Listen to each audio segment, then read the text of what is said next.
and we will start with our finance report. Okay. Joy?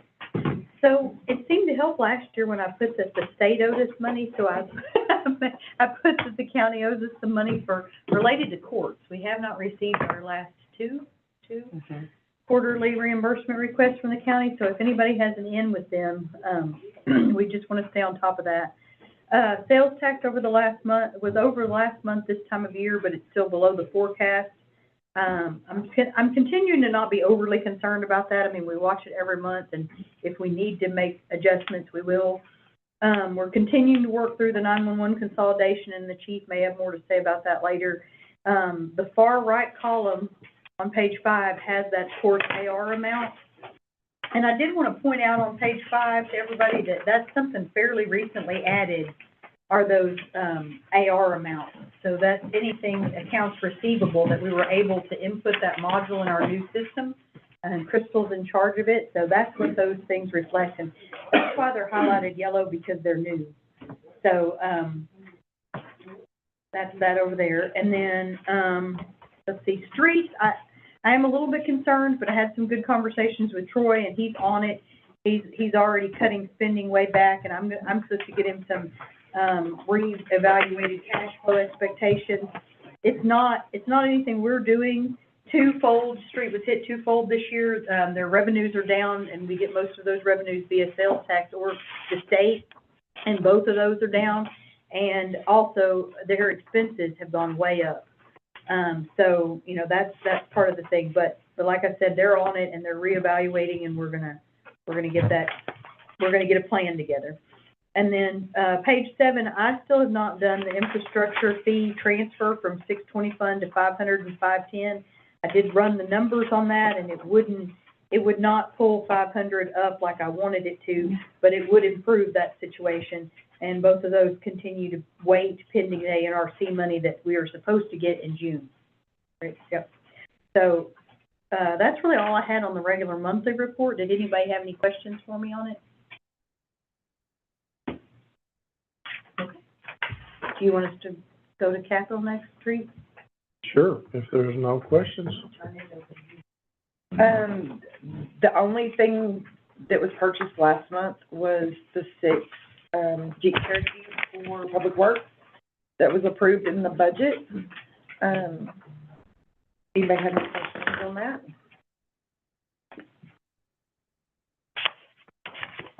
There's 3 in street, and then there's 3 in stormwater. You still have the old vehicles? No. Well, 4 of them were new, 2 of them replaced old vehicles, and we traded those in.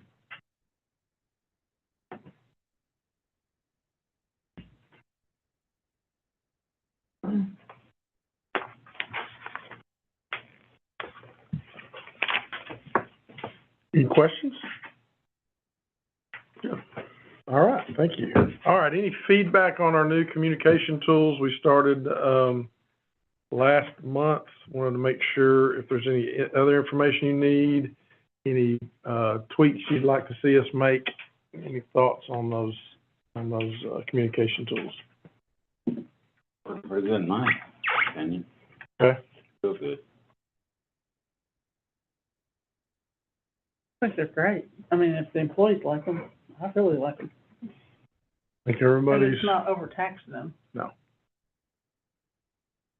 I mean, it's gonna take some getting used to, but it's something we've wanted for years, you know, so we're excited. Yeah. Like everybody gets a chance to really communicate on paper what they want council to hear.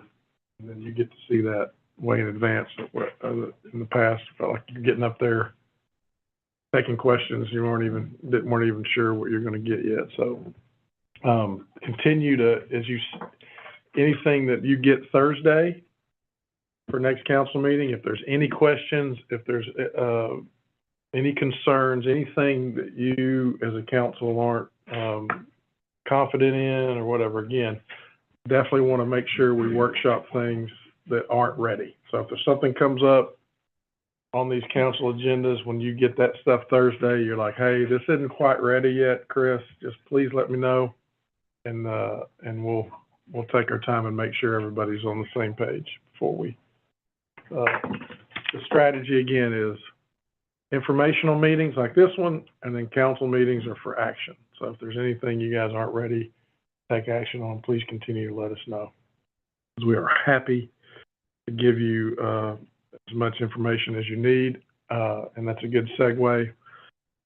You will have some, items on this agenda for sale from Parks and from PD, but PD, wanted to come and kind of talk a little bit about their process and how we, their fleet management plan is connected to enterprise. We realized some of you weren't on council when we started all that.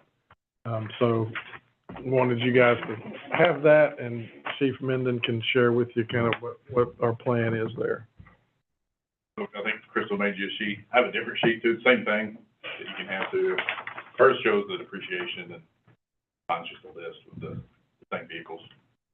I gave her the list, she did the same. You can have, I made copies, so take them, just, otherwise it's like I killed a small paper.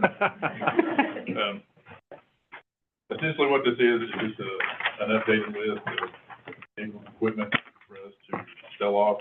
Some of these will go towards enterprise, some of them will sell on gov deals. Some of them will actually end up trading in to replace the vehicle. If you look at, the 2018 Tahoes, those are admin vehicles, so we don't, I'll explain what we do here in a second, but we don't do enterprise for those. The ones that don't swap over, we just go ahead and buy those outright. So like my vehicles, JW stuff, is pretty consistent, so we know we're gonna keep it for a while. Same person's gonna be driving it, so we don't do those like we do the marked units. So we'll sell those. So we'll do those like as trade-ins, just a regular car purchase, because they're not, some of them are special service vehicles, some of them are just actual, just plain SUVs. They're not nothing special about them, have a fleet package on them. Usually cost a little bit more. So as we sell these, essentially we have a 5-year plan for our fleet. As you can see, some of these cars have been here for a while. Ones that are really old are actually LESO vehicles, law enforcement support organizations. The city didn't actually purchase those. Those are, well, we kind of did. They're federal surplus vehicles, so we paid a small fee, we've used them, and their lifespan is much up. Like that, 2 or something like that, so time for them to go. Do we have to use those at all? We have to, The old ones? we have to use them. What do you think? Well, if you get one that's in a wreck, or you get one with blows an engine or whatever, then we have to have a car. We keep a certain amount of vehicles back. Yeah, these are good. Far outside. So we don't have to worry about putting somebody in unsafe.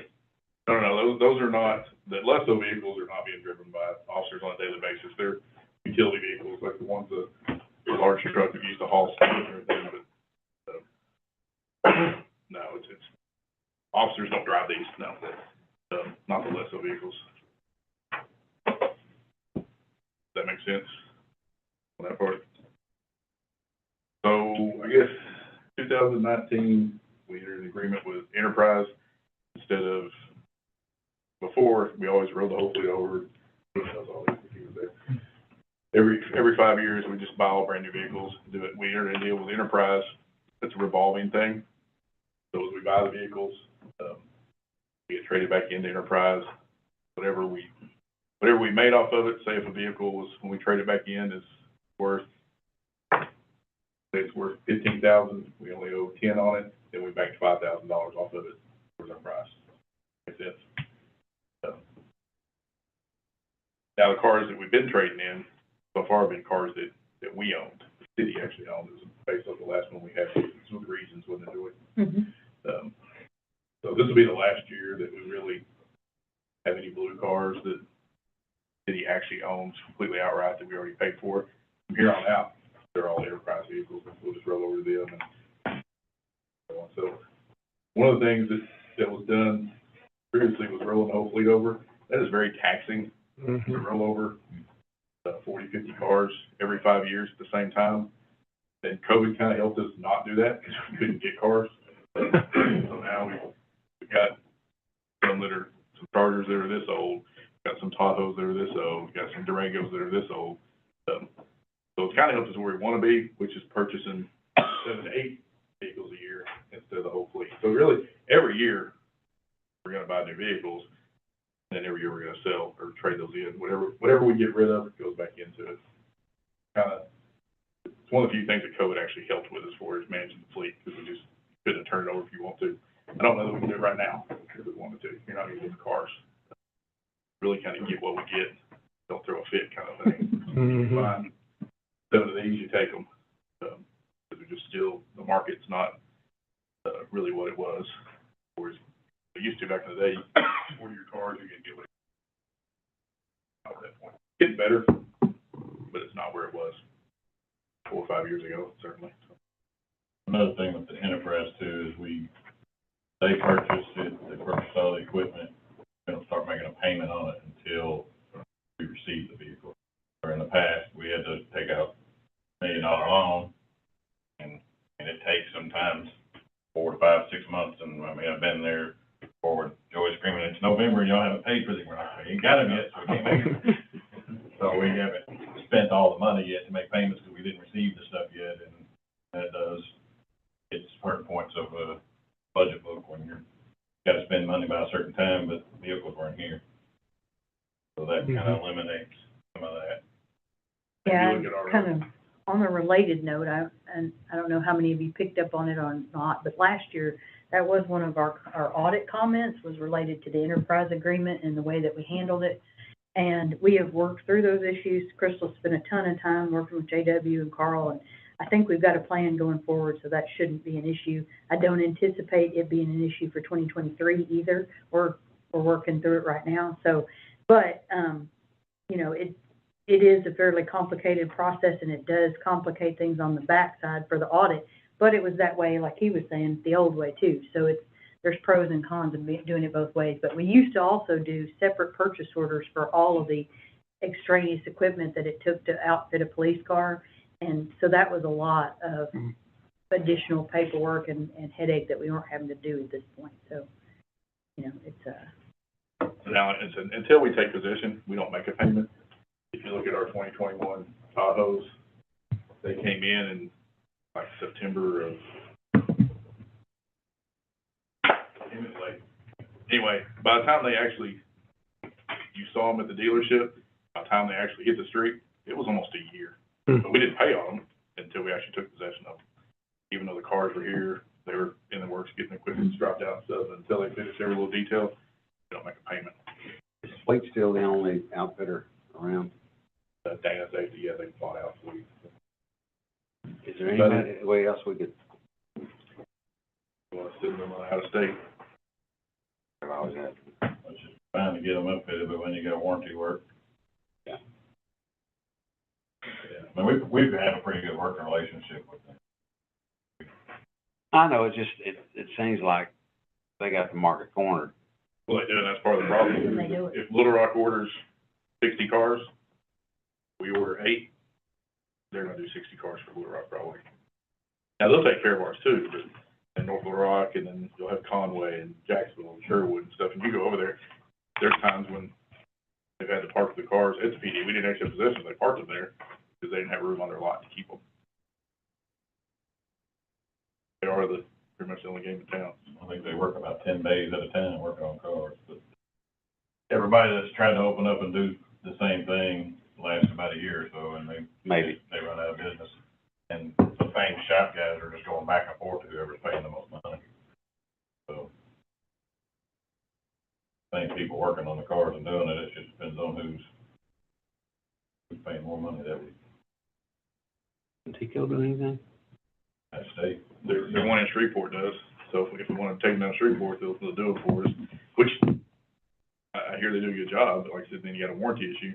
I gotta send the car down to Shreveport just to fix a fuse or something like that, because this one doesn't have any type of pay or anything in it. Cruise was the only one that did on the, sold the Golf, they quit doing Yeah. Golf. Question. That makes sense. The mayor just asked that we kind of explain it, what we're doing and how we buy our cars and the rotational process for them. It's an ever evolving thing. And so it will be a pretty big placeholder in the budget. So, you know, just to let you know, like, you might want to look out for that. And I have treated it various different ways, to be honest with you, over the years, because it is a capital item, So, we don't necessarily have to put it in when we balance, but since we do have to do it every year, it really needs to be in there for when we balance, because we know we're gonna pay it. It's not like capital that we can change our mind and not do. So, that's something to keep in mind too. So, it's their biggest item, so, People in cars, yeah. gas to put in them. No. Good, no other questions? Thank you, Chief. Yeah, every department, as far as fleet goes, kind of has a different thing they're doing, so I wanted to make sure everybody was definitely in the know. Friday at 4:00, Alcoa 40, we're going to be with, Salt County Lacrosse dedicating that field, specifically because it's the only dedicated lacrosse field in the state. We wanted to kind of get that, claim that and make much of that. Friday? Yes, sir. Before, somebody else builds a lacrosse field. But it's such a great partnership with, Salt County. We just wanted to highlight that and make sure if you're available, please come out. I know they want to thank city council and the city for all the work, the partnership and making that happen. The field looks great, and I think that their programming is flourishing. I think, we need to try to do a little effort to promote that a little bit more, because there's a ton of scholarships Mm-hmm. all over. For Yale or Princeton or anything like that for it, but there's other Still gotta places. get in those, so. Working on those, yeah. Good point. I was talking about Jack. I don't. Yeah, thank you. It's already been selected. Well, I mean, if we could, Did they choose that date by chance? They did. I was thinking the Friday before Memorial Day. I know. Yeah, that was they have they do a special game that. It's like they do a girls special versus boys. game. Yeah, girls versus boys, and it's a big kind of end of the season celebration. Like Joy, Came by the PD the other day. I think Joy wanted to say something. Yeah. I didn't get a chance to ask you and Jordan, but 2 days ago, we did get notice that we got the Yes. budget book award for the 2024 document. And they had a lot of good comments. They did have some hard comments on some things where they want us to change and they want us to improve on. So we'll be getting those comments out to you guys with the press release and all that. Yep. So a Congratulations. little bit of, good news and congrats to, it was everybody in this room contributed to that document, so No doubt. it's a good one. Finance team is crushing it. Thank you. Any other questions? Anything you need from us?